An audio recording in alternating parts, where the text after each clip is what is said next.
इस रोमांचक कहानी की शुरुआत होती है ओलिविया और रे नाम के दो हस्बैंड वाइफ को दिखाते हुए। दोनों ही कुछ इंपॉर्टेंट काम से बाहर गए थे और अब घर में वापस लौट रहे होते हैं। उनके फैमिली में एक बेटा और एक बेटी थी और वो अपनी फैमिली के साथ बहुत ज्यादा खुश भी रहते थे। लेकिन जब ओलिविया और रे इतने समय बाद घर पर लौटते हैं तो सारी चीजें यहाँ से वहाँ बिखरी पड़ी थी, जैसे कि किसी ने यहाँ पर आके चोरी करने की कोशिश की हो। ये सारी चीजें तो ठीक थी, लेकिन ओलिविया और रे को अपनी छोटी बेटी नहीं दिखाई दे रही होती। वो लगातार घर के चारों तरफ अपनी बेटी को ढूंढने लगे, लेकिन उसका कोई नामो निशान ही नहीं होता। ओलिविया और रे इस बात से बहुत ही ज्यादा परेशान हो गए और अपनी बेटी को हर जगह ढूंढ लिया। और इसी के साथ पहला सीन यहीं पर कट हो जाता है। अब इन सारी चीजों को पूरे 1 साल बीत चुके थे। ओलिविया और रे अपनी खोई हुई बेटी को अभी तक ढूंढ रहे हैं। उन्होंने सिटी के अंदर सारे पोस्टर्स लगा दिए, जिससे कि किसी को भी अगर उनकी बेटी का पता चले तब वो उन्हें बता दे। लेकिन अफसोस की बात ये थी कि अब तो उन सभी को लगने लगा था कि उनकी बेटी अब मर चुकी है। अब एक दिन रे से मिलने के लिए उसका बड़ा भाई केविन आता है, जो अपनी वाइफ राइली के साथ मौजूद था। केविन अपने छोटे भाई रे को सब कुछ समझाता है कि तुम्हें कोई टेंशन लेने की जरूरत नहीं है, तुम्हारी बेटी की तलाश अभी तक जारी है, जिसे कि हम जल्दी ढूंढ लेंगे। अब यहाँ रे का एक बेटा था जिसका नाम नोआ होता है और केविन के बेटे का नाम बिली होता है। लेकिन दोनों ही अपने अपने फादर्स को पसंद नहीं करते थे।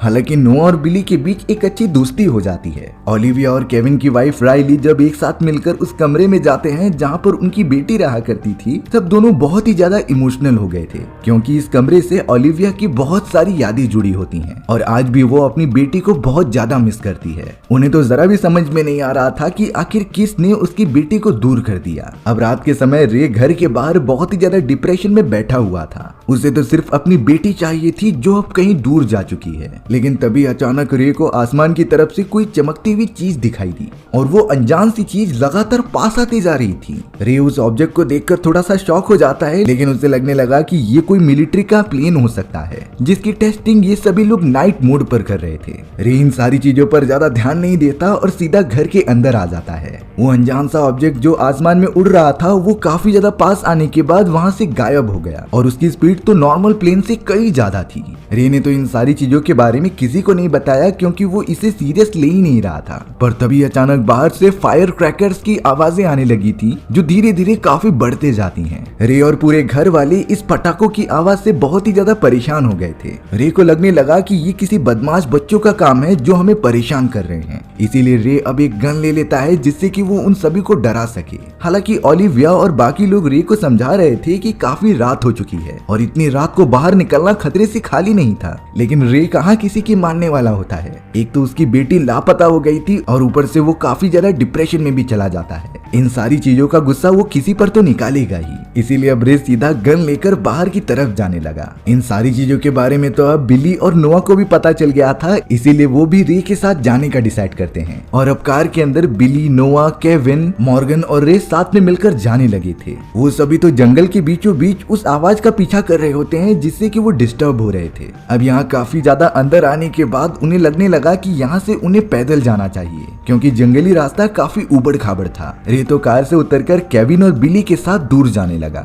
वहीं नोआ और मॉर्गन कार के पास ही रुककर उसकी रखवाली कर रहे थे। लेकिन अब अचानक रे नोटिस करता है कि वो सारी आवाजें आना एकदम से बंद हो गई हैं। साथ ही साथ उन्हें जंगल में कोई और होने का एहसास भी हो रहा था, जैसे कि कोई अनजान चीज उनके ऊपर नजर रख रही है। रे के साथ केविन और बिली भी उसकी मदद कर रहे थे चारों तरफ नजर रखने के लिए। वहीं अब नोआ और मॉर्गन को कुछ अजीब तरीके की आवाजें आने लगी। ये आवाजें धीरे धीरे बहुत ही ज्यादा बढ़ती जा रही थी, इसीलिए दोनों काफी ज्यादा डर गए और कार के अंदर जाकर मिरर्स बंद कर लिए। अचानक उनके कार के हेडलाइट्स और इलेक्ट्रॉनिक से चलने वाले सारे सामान अपने आप ही चालू हो जाते हैं, जैसे कि कोई बहुत ही बड़ी मात्रा में अल्ट्रासोनिक वेव्स और अल्ट्रामैग्नेटिक रेडिएशन आसपास घूम रही हो। ये खतरनाक चीजें नोआ और मॉर्गन को काफी डरा देती हैं और अब अगले ही मोमेंट में अचानक वो कार पूरी तरीके से बंद हो गई थी। मॉर्गन को कुछ नहीं समझता, इसीलिए वो धीरे से कार से बाहर निकलकर कार को चेक करने लग जाता है कि प्रॉब्लम क्या हुई है, क्योंकि उनकी कार अब पूरी तरीके से बंद हो चुकी थी। मॉर्गन तो लगातार कार को ठीक करने में लग गया था, पर तभी नोआ जो कार के अंदर बैठा होता है उसे चारों तरफ से कुछ अजीब सी रोशनी दिखाई दे रही थी। ये रोशनी जंगल के सभी लोगों पर जैसे नजर रख रही हो। देखते ही देखते रोशनी की इंटेंसिटी इतनी ज्यादा बढ़ गई कि उसके आगे किसी को कुछ दिखाई नहीं दे रहा था।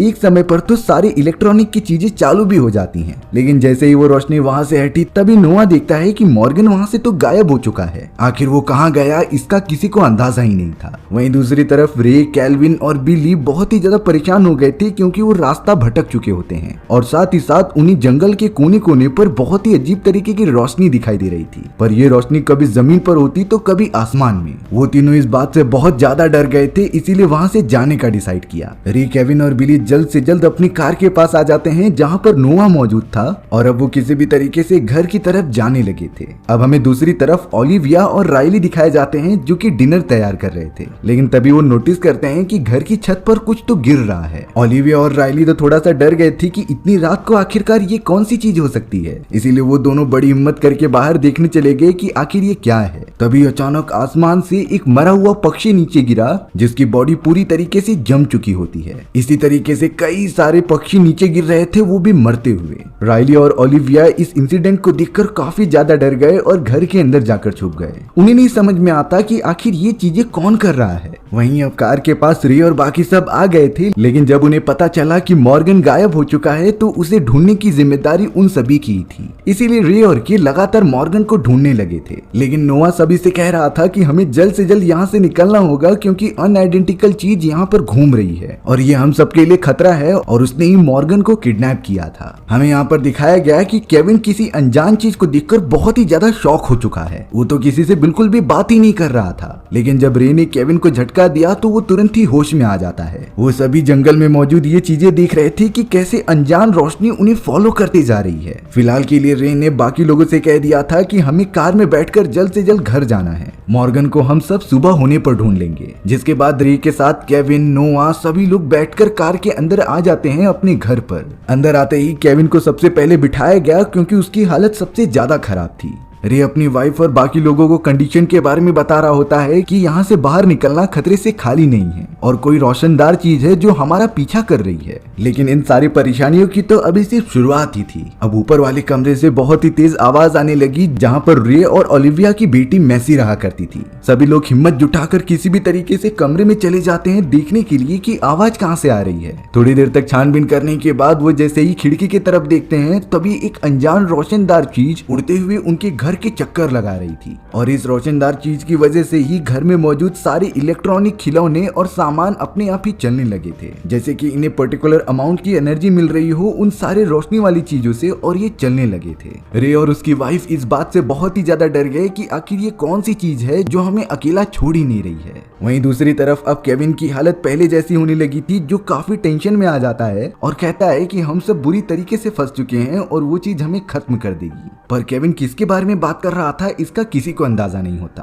अब वो अनजान चीज जिससे रोशनी निकल रही थी वो बहुत ही तेज आवाज करने लगती है। ये आवाज इतनी ज्यादा थी कि कोई भी खुले कानों से सुन ही नहीं पा रहा था। सभी लोगों को तो अपने सर में दर्द होने लगता है। ये सारे वाइब्रेशंस इतने ज्यादा स्ट्रॉन्ग थे कि घर में मौजूद सारे बर्तन और खिलौने की चीजें उड़ने लगी थी। इतनी ज्यादा पावर किसी ने एक्सपेक्ट ही नहीं की होती। पर कुछ ही देर में अचानक सारी सिचुएशन एकदम शांत हो जाती है। जैसे लग रहा था कि बाहर मौजूद वो अनजान चीज अब चली गई है, लेकिन ऐसा बिल्कुल नहीं होता। अब तो उन सभी को अपने घर के बाहर कोई अनजान सी परछाई दिखाई दे रही होती है जो अंदर घुसने की कोशिश कर रही थी। ऊपर वाले कमरे से अब कोई नीचे उतरता हुआ दिखाई देता है जो धीरे धीरे बाकी लोगों के पास आ रहा था। रे तो एक गन लेकर तैयार हो जाता है कि अगर कोई भी खतरनाक चीज सामने आएगी तो वो उसे खत्म कर देगा। घर के वेंटिलेशन एरिया में से भी किसी के चलने की आवाज आती है जिससे कि वो अंदर घुसने की कोशिश कर रहा था, लेकिन रे ने अपनी बंदूक लेकर उस वेंटिलेशन पाइप के अंदर गोली मारना स्टार्ट कर दिया जिससे कि वो आवाज बंद हो जाती है। तभी बिली बताता है कि घर के बेसमेंट में से भी उसी तरीके की आवाजें आ रही हैं, इसीलिए हमें ये चेक करना होगा। यही रीजन की वजह से रे और केविन अपने हाथ में हथियार लेकर बेसमेंट के अंदर जाने लगे थे।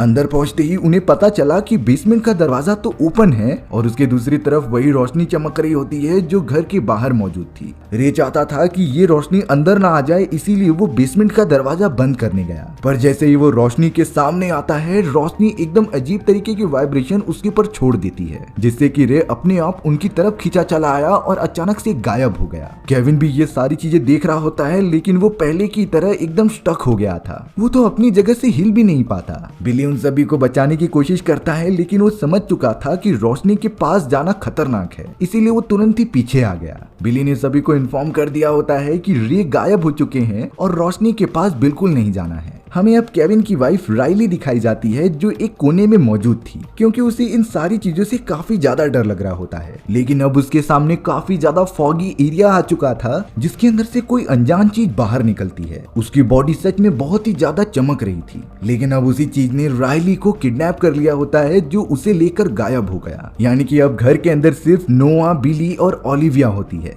उन तीनों ने भी नोटिस किया कि घर के अंदर कोई अनजान चीज घुसने की कोशिश कर रही है, इसीलिए वो तुरंत ही सारे लॉक बंद करके बाहर निकल गए। वो तीनों तो रोड पर भागने लगे थे कि जैसे कोई मदद मिल जाए और वो यहाँ से जल्द निकले। लकीली उन सभी को रास्ते में एक कार मिल जाती है, जिससे कि नोआ मदद मांगने चला गया था। लेकिन बदकिस्मती से वो कार पता नहीं क्यों उन तीनों को देखकर रिवर्स ले रही थी, यानी कि अब उनकी मदद करने के लिए कोई आ ही नहीं रहा है। तभी बिली नोटिस करता है कि आसमान में मौजूद कुछ सितारे एक प्लेस से दूसरे प्लेस पर मूव हो रहे हैं। जैसे ही बाकी लोगों ने ये ऑब्जेक्ट देखा, तभी वो सितारे उनके काफी करीब आकर यहाँ से वहाँ घूमने लगे थे। इस जगह से वो काफी ज्यादा डर गए होते हैं, क्योंकि ये कोई तारा नहीं था, बल्कि ये स्पेसशिप होती हैं। थोड़ी देर के अंदर वहाँ पर एक पुलिस ऑफिसर आ जाता है, जिसका नाम जॉर्डन था। जॉर्डन कह रहा होता है कि मुझे तुम्हारे घर से एक कॉल आया, लेकिन वो बीच में ही कट गया होता है, इसीलिए मैं कंफर्म करना चाहता हूँ कि तुम्हें क्या प्रॉब्लम है। ओलिविया ऑफिसर जॉर्डन को सब कुछ समझाती है कि हमने कौन सी चीज देखी और हमारे फैमिली के कई मेंबर्स गायब हो चुके हैं। ऑफिसर जॉर्डन जब तक अपनी आंखों से कुछ नहीं देख लेते, तब तक वो भरोसा नहीं करते, इसीलिए वो सभी को लेकर फिलहाल के लिए घर पर आ जाते हैं, जहाँ पर वो खतरनाक रोशनी देखी गई थी।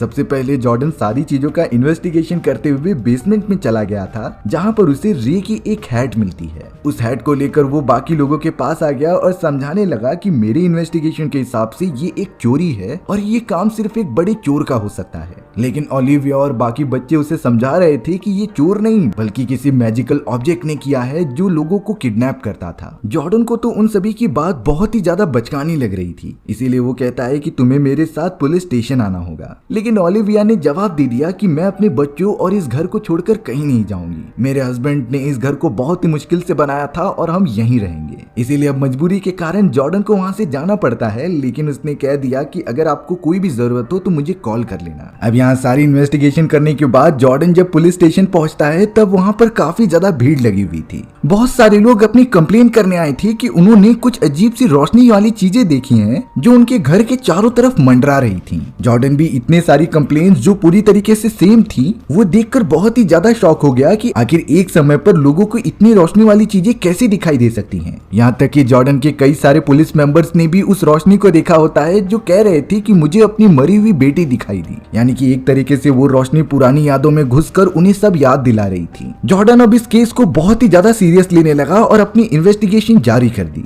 वहीं अब घर पर ओलिविया, नोआ और बिली मौजूद होते हैं, जो काफी डरे हुए थे। वो किसी भी तरीके से घर में रहकर अपने आप को सेफ रखने की कोशिश करते हैं। अब सोते समय बिली को काफी ज्यादा प्यास लग गई, इसीलिए वो हाथ में लकड़ी का टुकड़ा लेकर अपनी प्रोटेक्शन के लिए नीचे पानी पीने चला गया। बिली पानी तो पी लेता है, लेकिन अचानक वही रोशनी उसके सामने आ गई, जैसे कि वो उनकी लोकेशन का पता लगा ले रही थी। धीरे धीरे रोशनी के अंदर मौजूद एक अजीब सा ऑब्जेक्ट भी बाहर आते जा रहा था, जो कि अंदर घुसने की कोशिश करता है। नोआ भी काफी ज्यादा डर कर एक कोने में छुप गया, पर तभी ओलिविया अपने सामने देखती है एक अजीब तरीके का इंसान, जिसका कुछ चेहरा ही नहीं था। उसकी पूरी बॉडी अलग टाइप के मटेरियल से बनी होती है, जो अब ओलिविया के सर पर अपना हाथ रख देता है। ऐसा करते ही ओलिविया को पृथ्वी से लेकर पूरे ब्रह्मांड की एक सीन दिखने लगे थे, जो काफी ज्यादा फैसिनेटिंग होते हैं। कुछ देर के अंदर ओलिविया को एक झटका लगा और वो उठ जाती है। ओलिविया ने देखा कि चारों तरफ कोई भी मौजूद नहीं है और वो अनजान सी चीज यहाँ से जा चुकी है। ओलिविया तब जाकर ज्यादा डर गई जब उसे पता चला कि नोआ और बिली भी यहाँ से गायब हो चुके हैं। वो तो पूरे घर में उन दोनों को ढूंढ रही थी, पर उनका कोई नामो निशान ही नहीं मिलता।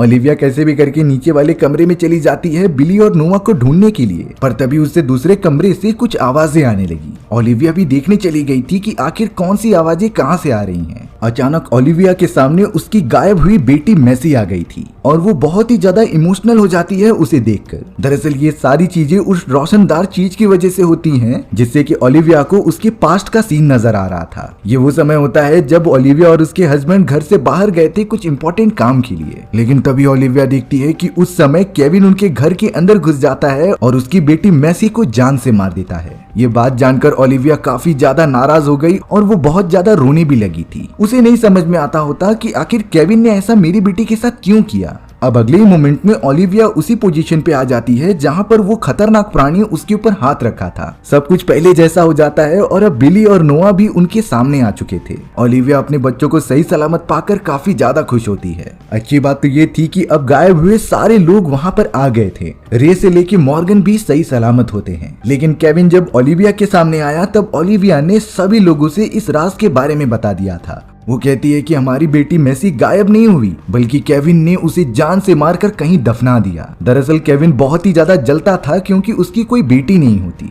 और वो अपने भाई को खुश देखना बिल्कुल भी नहीं चाहता था, इसीलिए उसने अपने बड़े भाई रे की बेटी मैसी को जान से मरवा दिया। ओलिविया केविन को बहुत ज्यादा मारती है क्योंकि ये सारी चीजें काफी ज्यादा पेनफुल हैं। आखिर कोई कैसे इतनी जलन के कारण किसी की जान ले सकता है। जॉर्डन भी अब उस जगह पर आ गया था जिसे कि सारे राज का पता चल चुका होता है, इसीलिए उसने केविन को बंदी बना लिया। वो केविन को मर्डर के इल्जाम में हिरासत में ले लेते हैं, लेकिन इस बात का अभी तक किसी को अंदाजा नहीं लगा था कि आखिर वो रोशनी वाली चीजें क्या कर रही हैं और वो कहां से आई। लेकिन उसमें से निकलने वाली एक अजीब सी प्राणी को तो सिर्फ ओलिविया ने ही पास से देखा था। इस बारे में ओलिविया जॉर्डन को कुछ नहीं बताती क्योंकि उसे अपनी बेटी का कातिल तो मिल चुका है। कुछ समय बाद हमें जॉर्डन अपनी एक बहुत सारी टीम के साथ आ जाता है उसी जगह पर ढूंढने के लिए जिस जंगल में केविन ने मैसी की डेड बॉडी को छुपाया था। सभी ऑफिसर्स अलग अलग जमीन में जाकर वहां पर बॉडी ढूंढ रहे थे और आखिरकार इतनी मेहनत के बाद मैसी की डेड बॉडी मिल भी जाती है, जिसे देखकर जॉर्डन काफी ज्यादा रोने लगा था क्योंकि केविन ने मैसी की इतनी बुरी हालत कर दी थी कि जैसे कोई ज़ॉम्बी ने उसके ऊपर अटैक किया हो। आखिर कोई इंसान इतना बुरा कैसे हो सकता है। रे और ओलिविया को भी जब ये सच्चाई पता चली तब वो अंदर से टूट चुके थे और तब से ही रे ने केविन से सारे नाते और रिश्ते तोड़ लिए थे क्योंकि ये चीजें कभी भी भुलाई नहीं जा सकती। लेकिन रे और ओलिविया की एक बहुत ही ब्यूटीफुल बेटी अब मर चुकी थी, ये सच्चाई तो उन्हें एक्सेप्ट करनी ही होगी। वो दोनों मिलकर अपनी बेटी की स्पिरिट के लिए काफी ज्यादा प्रे करते हैं और इसी के साथ हमारी ये कहानी यहीं पर खत्म हो गई थी। सो व्यूअर्स, आपको ये स्टोरी कैसी लगी कमेंट सेक्शन में बताना भूलना मत। और अगर आपको मेरा एक्सप्लेनेशन 1% भी अच्छा लगा होगा ना तो वीडियो को लाइक एंड चैनल को सब्सक्राइब जरूर कर देना। मिलते हैं इसी तरीके की मजेदार वीडियोस में, तब तक के लिए बाय बाय।